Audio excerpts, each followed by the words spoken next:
Muy bien, alumnos. Ahora continuamos con un minutito, estoy viendo la pantalla de arriba, con el tema número 2, ¿cierto? Que tiene que ver con la importancia de la gobernanza de relaves. Vamos a verlo desde el punto de vista histórico y cómo esto ha evolucionado, ¿ya? Hay una transición, ¿ya? Desde el desastre, le quise llamar yo, hasta la regulación, ¿ya? Eh, Uno de los aspectos claves o de los elementos claves para entender, ¿cierto?, la evolución de la gobernanza de relaves en Chile es el carácter reactivo, perdón, em, eh, que ha marcado el desarrollo normativo, ¿ya? ¿A qué me refiero con esto? A lo largo del siglo XX la regulación no ha sido necesariamente planificada desde una lógica preventiva, sino más bien así empujada por eventos catastróficos. Obviamente no solamente en Chile, sino que a nivel mundial se dio esta tendencia. Y esta relación en particular en nuestro país, entre el desastre y respuesta regulatoria, se hace especialmente evidente con el terremoto de 1965, un hito que representa un punto de inflexión técnico e institucional, ¿ya? Eh, Durante el evento sísmico del 65, colapsaron diversos tranques, ¿ya? Construidos sin criterios geotécnicos adecuados, y entre ellos, obviamente, que ya se los mencioné en una diapositiva anterior, el de Cobre y Barahona, ¿ya? Eh, y una particularidad, se empleaban métodos aguas arriba, lo que ya ahora actualmente en Chile está prohibido, con materiales mal compactados y sin controles de estabilidad sísmica, ¿ya? Bueno, ¿qué pasó? El resultado fue trágico, po. Pérdida humana, impactos ambientales severos y la exposición pública eh, de este vacío normativo en la gestión de depósitos de relaves. Bueno, como consecuencia directa a esta crisis se promulgó en el año 70 el Decreto Supremo 86, la primera normativa chilena que estableció requisitos técnicos mínimos para el diseño y la operación de tranques de relave, ¿ya? Entonces, este decreto no solamente introdujo controles de estabilidad estructural, sino que también marcó el inicio de una transición regulatoria que buscaba incorporar, ¿cierto?, la ingeniería en la prevención de desastres, ¿ya? Se restringió el uso de métodos aguas arriba, se fomentaron, bueno, en forma gradual se ha ido eliminando el método de uso agua arriba, se ha ido fomentando el uso de tecnología más segura, ¿cierto? eh, Como obviamente el método de construcción aguas abajo y el método central, de eje central. El cambio estructural sienta las bases del concepto de una gobernanza técnica del relave, ¿ya? Si bien la promulgación del Decreto Supremo 86 representó, cierto, un punto de partida, sin lugar a dudas significativa, la evolución normativa en Chile ha sido un proceso incremental que ha transitado desde un enfoque puramente técnico hasta una visión integral, de gobernanza me refiero. En el año 2006, el Decreto Supremo 248 profundizó los requerimientos técnicos, incluyó controles geotécnicos más sofisticados, como el análisis de estabilidad sísmica y de drenaje. Asimismo, también se establecieron nuevas obligaciones, como la prohibición explícita del método agua arriba, que yo le mencionaba hace un momento, y la exigencia de presentar declaraciones de cierre desde la etapa de diseño del depósito, o sea, anticipando la planificación del ciclo de vida completo del tranque, ¿ya? Eh, Sin embargo, el avance más paradigmático se ha dado en la última década, donde el concepto de gobernanza de relaves ha comenzado a incorporar variables sociales, ambientales y una participación pública, ¿ya? Em, Esto refleja, esto se refleja en el desarrollo del Plan Nacional de Relaves entre el año 2021 y 2022, que establece documentos en los cuales establece instrumentos como el registro público de relaves, la trazabilidad de la información y la obligación de integrar criterios de sostenibilidad en el diseño y en la operación de los depósitos. ¿Ya? Obviamente este nuevo, si podríamos llamarlo paradigma, se alinea con estándares internacionales como el Global Industry Standard o el GSTM, ¿cierto? Y refuerza la necesidad de una gobernanza que no solamente se base en aspectos técnicos, sino que obviamente también aborde la justicia social, los derechos de las comunidades y el impacto ambiental acumulativo. Bien, en esta diapositiva se incluyen dos figuras. Por un lado, la de la izquierda ilustra la magnitud física de los depósitos de relaves en Chile. La figura 4 demuestra una imagen aérea del depósito de Talabre en Chuquicamata, uno de los depósitos más extensos de América Latina. ¿Ya? Entonces, como les decía, esta imagen, ¿qué nos permite? Permite dimensionar o visualizar las dimensiones masivas de los relaves modernos, así como el desafío que enfrentan obviamente en términos de control ambiental, estabilidad física y planificación territorial. Por otra parte, la figura, o más bien dicho, el gráfico de barras horizontal del lado derecho, entrega datos cuantitativos sobre la cantidad de toneladas almacenadas en grandes depósitos de relaves. Está subdividido por región, ¿cierto? Y tipo de empresa, si es público o privada. Si observan, en la región de Antofagasta concentra una cantidad significativa de relaves, con participación predominante tanto de minería privada como pública, como es el caso de Codelco y de Minera Escondida. Ya, esta distribución no es trivial, ya que plantea desafíos diferenciados en términos de fiscalización, acceso a la información y responsabilidades post cierre. Ya. Ambas figuras representan la idea de que la gobernanza de relaves propiamente tal debe basarse, ¿cierto?, en información pública, en información integrada, en información contextualizada territorialmente. Mucho de esto que estoy hablando lo menciona Cachituola y Atencio el año 2022 en un artículo científico. ¿Ya? O sea, a mayor volumen acumulado, mayor es la necesidad de estrategias de gestión integral, especialmente frente a escenarios climáticos extremos o de vulnerabilidad sísmica. O sea, en el norte de Chile no solamente tenemos la mayor cantidad en cuanto a volumen de relaves, en cuanto al volumen unitario por depósito de relaves, Chuquicamata, Escondida, por ejemplo, Sierra Gorda, sino que además a eso se suma eventos climáticos extremos eh, y una vulnerabilidad sísmica impresionante. ¿Ya? Bien, dentro de lo que es la evolución normativa en Chile, en esta diapositiva representa gráficamente un poco lo que yo ya le había estado comentando. El almacenamiento de relaves actualmente en las operaciones en Chile, ordenada según el tonelaje depositado. La figura destaca la ubicación geográfica de los depósitos más masivos que se encuentran en Taladre, Pampa Pabellón, Laguna Seca de Escondida y también en la zona central en Los Bronces. ¿Ya? Bueno, si no se ve bien la imagen, arriba o abajo, aquí son los circulitos en la cantidad de relaves que conlleva cada uno de los depósitos. ¿Ya? Esta visualización también permite identificar, bueno, obviamente la generación de relaves, pero también la concentración de pasivos ambientales en determinadas regiones, particularmente en el norte del país. ¿Ya? Tal como se señala en el artículo científico, esta distribución refleja, ¿cierto?, una estructura productiva fuertemente centralizada en la gran minería del cobre. ¿Ya? Eh, la lectura crítica, si se pudiese hacer de esta imagen, revela también la urgencia de contar con normativas robustas que acompañen el crecimiento de estas instalaciones. ¿Ya?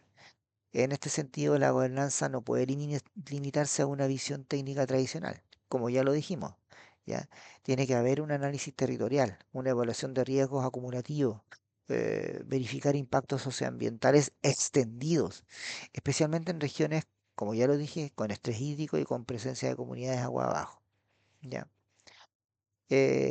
Un ejemplo emblemático es el caso del depósito de Talabre, de Chuquicamata, cuya magnitud y ubicación cerca de otros centros poblados exige sin lugar a duda el monitoreo permanente y la gestión activa. ¿Ya? ¿Ya? Y obviamente este tipo de casos refuerza la necesidad de alinear la regulación chilena con los marcos, con los marcos globales como el GSTM y asegurar básicamente una coherencia institucional tal como se discutirá también en las próximas diapositivas. ¿Ya? Bien. Fundamentos técnicos de una gobernanza efectiva. En este punto del módulo vamos a introducir una noción central.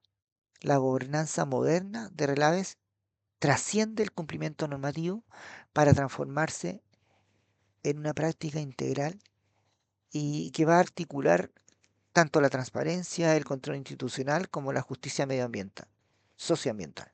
¿Ya? Esta mirada está respaldada por el estándar global, GSTM, redefine el rol del Estado, las empresas y también las comunidades. ¿Ya? O sea, desde una perspectiva técnica, no, esto implica diseñar marcos de gobernanza multiescalares. Es decir, estos marcos regulatorios que no solo respondan a estándares ingenieriles o técnicos o de estabilidad estructural, sino que integren mecanismos de rendición de cuentas, de control externo y de, obviamente, participación activa de todos los stakeholders o actores sociales principalmente. Comunidades ubicadas en el sector, comunidades instaladas aguas abajo de los tanques cerebrales. ¿Ya? Hay una figura clave acá, el rol del ingeniero de registro. Lo vamos a ver en detalle. ¿Ya? Pero es una figura clave en la arquitectura de este estándar global de Relave, ¿ya? Introduce una vigilancia independiente continua, lo cual marca también un punto de inflexión de la forma en que tradicionalmente se supervisaban los depósitos de Relave, ¿ya? Otro pilar fundamental, como se indica en la diapositiva, es el monitoreo continuo, pero no el monitoreo propiamente tal como un ente aislado, sino también unido a auditorías externas y sistemas de alerta temprana, que permiten en el fondo una gestión basada en el riesgo y no únicamente en el cumplimiento formal. ¿Ya? O sea, además de todo esto, está la participación informada de comunidades, ¿cierto? Que al final lo que va a hacer es fortalecer la legitimidad de las decisiones técnicas, algo que ha sido históricamente débil, ya en el contexto latinoamericano, como lo demuestran los análisis de las fallas en Brasil, el año 2015 y el año 2019. ¿Ya? Bien, perspectiva internacional y desafíos pendientes.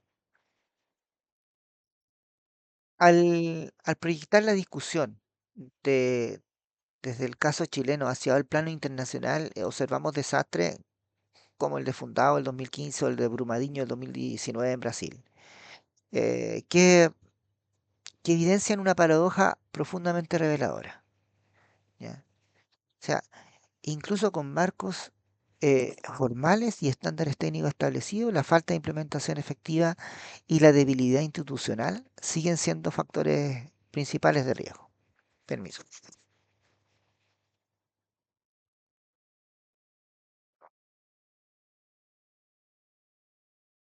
Ambos casos, o en ambos casos, hubo una, ¿cómo llamarlo?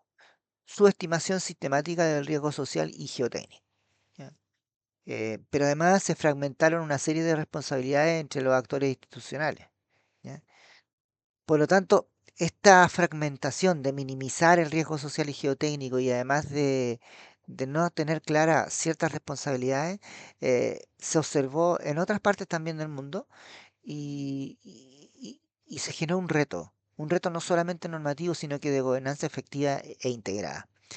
Bueno, en el caso chileno, los avances recientes en el Plan Nacional de Relave, lo que ya mencioné, el registro público de relave y la vinculación con políticas de sostenibilidad, representan un paso relevante. Sin embargo, persisten desafíos clave. Primero, la necesidad de una mayor coordinación interministerial e interinstitucional que permita articular toda la información de los relaves y acción entre servicios, por ejemplo, el SERNAGEOMIN, el Servicio de Medio Ambiente, la Dirección General de Agua, ¿ya? Y obviamente con los actores principales que son las mineras, las empresas mineras y las comunidades. ¿Ya?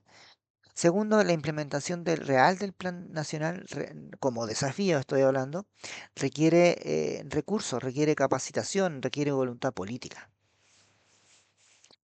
Y tercero, es urgente la alineación estructural con el estándar global de Relave. Obviamente, las grandes compañías mineras en nuestro país han ido estableciendo o han ido tomando estas recomendaciones porque esta es una guía y la han ido aplicando y han desarrollado sus propios manuales operativos, manuales de vigilancia, de mantención, de operación de los tanques de relaves. Estamos hablando de Codelco, Sierra Gorda, de Escondida, las mineras, digamos, eh, han aplicado, han comenzado a aplicar esto, ¿ya? Finalmente, eh, y, y quizás lo más importante, es que la gobernanza moderna debe reconocer el derecho a la información, debe reconocer la participación efectiva como pilares de la resiliencia, de resiliencia. ¿Ya? O sea, sin estos dos componentes, tanto el derecho a la información como la participación efectiva, los refuerzos técnicos que se puedan llevar a cabo eh, se ven comprometidos por una falta de legitimidad, ¿ya? Y eso te va a llevar al final a que en el fondo se socave la sostenibilidad social de los depósitos terrenales. No la sostenibilidad estructural, sino que la sostenibilidad social, la licencia para operar, ¿ya? Bien. Ahora quisiera comentarles acerca del tema número 3, principales desafíos, impactos ambientales, sociales y económicos, ¿ya? Como mencionamos en la introducción de este módulo, los depósitos de relaves constituyen una fuente crónica de contaminación ambiental, no solo por su volumen, sino también por su compleja composición físico-química. A diferencia de otros residuos, los relaves contienen una mezcla heterogénea de minerales, ¿cierto? Por lo tanto, nuevamente menciono, los principales mecanismos de impacto incluyen la lixiviación de metales hacia cuerpos de agua superficiales y subterráneos, la acidificación de los suelos y el drenaje ácido de roca, y así como la generación también de aerosoles contaminantes que el mismo viento o por la dispersión eólica del norte de Chile o donde esté ubicado el relave va a transportar partículas finas secas. ¿Ya? Em, Insisto en mencionar que estos procesos son altamente dependientes de factores como el pH, la mineralogía primaria, la exposición al oxígeno y la presencia de bacterias oxidantes, ¿ya? Eh, para reforzar el tema, ¿ya? Y no olvidemos que la capacidad acumulativa de estos contaminantes implica riesgos a largo plazo, ¿ya? Y que obviamente van a requerir del monitoreo y de los planes de mitigación que tengan que ser integrados, ¿ya? Ahora bien, los impactos, perdón, derivados de los relaves no se limitan al tema físico propiamente tal, sino que se proyectan directamente sobre la salud humana y la integridad de la biodiversidad, ¿ya? La exposición a metales pesados, como ya lo hemos dicho, y que ha sido ampliamente documentada en contextos mineros en países como Bolivia, Perú y Chile. La inhalación de partículas finas contaminantes, así como el contacto dérmico, la ingestión de aguas afectadas pueden generar efectos genotóxicos, alteraciones neurológicas, fallas renales y cáncer. O sea, son diversas las patologías de salud que puede provocar el tener contacto directo con estos depósitos o con estos metales pesados. ¿Ya? ¿Se recuerdan que les mostré una fotografía del relave en Guanuni, en Bolivia, que pasaba a través de las... Era como un río entre casas, ¿ya? Este caso es paradigmático porque lo que observamos ahí fue la exposición prolongada a relaves sin contención, ¿ya? Y que obviamente ha provocado impactos acumulativos en la ciudad, o mejor dicho, en la salud comunitaria de esa ciudad boliviana, ¿ya? Y ha degradado de forma severa el entorno, ha afectado organismos acuáticos como como la vegetación también asociada a ese sector, ¿ya? Ahora bien, este efecto en Guanuni no es puntual ni aislado, ¿ya? Hay zonas donde el sacrificio ambiental y la ausencia de un control genera externalidades persistentes en el tiempo y por generaciones o transgeneracionales, ¿ya? Otro aspecto importante, aparte del riesgo estructural, aparte del riesgo a la salud de las personas, es la dimensión social del riesgo de relave, que de una u otra forma lo hemos mencionado. O sea, más allá de lo ambiental y lo sanitario, el riesgo asociado a los relaves adopta una profunda eh, eh, dimensión social. Los colapsos de estos depósitos han demostrado ser detonantes de crisis humanitarias, con efectos devastadores, ¿ya? Que implican miles de pérdidas humanas, ¿ya? Eh, los desastres en Brasil, por ejemplo, significaron desplazamientos forzados de miles de personas, destrucción de viviendas, ruptura del tejido comunitario, ¿cierto? Y pérdidas de medios de subsistencia, ¿ya? Uno de los autores, Williams, en su artículo señala que la magnitud del impacto social es proporcional a la falta de anticipación y a la baja resiliencia institucional para mitigar el riesgo, ¿ya? Interesante porque estos eventos visibilizan que la gobernanza de relaves no puede reducirse a un problema técnico, como ya lo hemos mencionado por lo menos 10 veces en este curso.